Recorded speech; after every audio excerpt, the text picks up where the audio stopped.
মাছের পেটে ইউনুস নবী।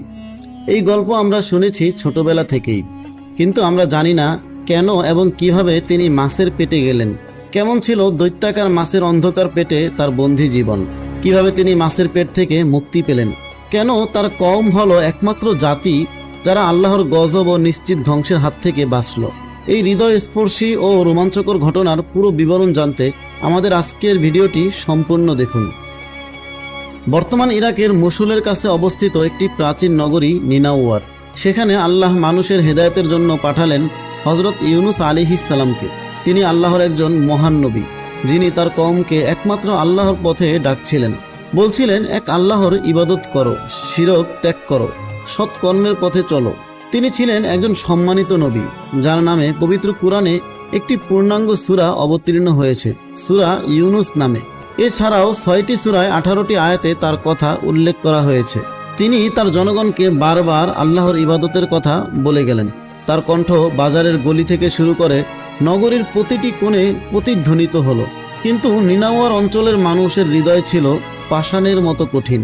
তারা তার ডাক প্রত্যাখ্যান করল, উপহাস করল, এমনকি তার বিরুদ্ধে অবাধ্যতার দেওয়াল তুলে দিল। দিনের পর দিন, বছরের পর বছর ইউনুস আলাইহিস সালাম তার দায়িত্ব পালন করে গেলেন। তার হৃদয় তার কওমের মুক্তির জন্য ব্যাকুল হয়ে উঠল, কিন্তু প্রতিবারই তিনি মুখোমুখি হলেন উপহাস আর অবিশ্বাসের। তবুও ইউনুস আলাইহিস সালাম অধ্যবসায়ের প্রতিমূর্তি হয়ে দাঁড়িয়ে রইলেন। তার কণ্ঠে তাওহীদের ডাক অব্যাহত রইল। তিনি তাদের জান্নাতের সুসংবাদ দিলেন, জাহান্নামের ভীতি দেখালেন, সৎকর্মের পথে ফিরে আসার আহ্বান জানালেন। কিন্তু তার জনতার হৃদয় ছিল অচল, তাদের চোখ ছিল সত্যের প্রতি অন্ধ। তার কওম ছিল অবাধ্য, তাদের অবিশ্বাস আর অহংকার তার প্রচেষ্টাকে বারবার ব্যর্থ করে দিল। অবশেষে হতাশা আর ক্লান্তির মাঝেও আল্লাহর নির্দেশে তিনি তার কওমকে সতর্ক করলেন। তিনি তার কওমকে বললেন, 3 দিনের মধ্যে এখানে আল্লাহর গজব নেমে আসতে পারে। এরপর তিনি মনে করলেন তার দায়িত্ব শেষ। তিনি নিনাওয়া অঞ্চল ত্যাগ করলেন।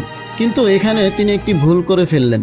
তিনি আল্লাহর স্পষ্ট নির্দেশের অপেক্ষা না করে নিজ উদ্যোগে চলে গেলেন। এটি গুনাহ না হলেও একজন নবীর মর্যাদার পরিপন্থী ছিল।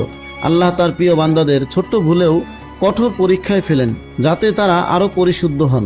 ইউনুস আলাইহিস সালাম নিনাওয়া অঞ্চল ত্যাগ করার পর অলৌকিকভাবে একটি ঘটনা ঘটল। তার চলে যাওয়ার পর নিনাওয়ার মানুষ উপলব্ধি করল যে আল্লাহর আযাব এবার সত্যিই নেমে আসবে। ভয়ে তাদের হৃদয় কেঁপে উঠল। তারা একত্রিত হলো, তাদের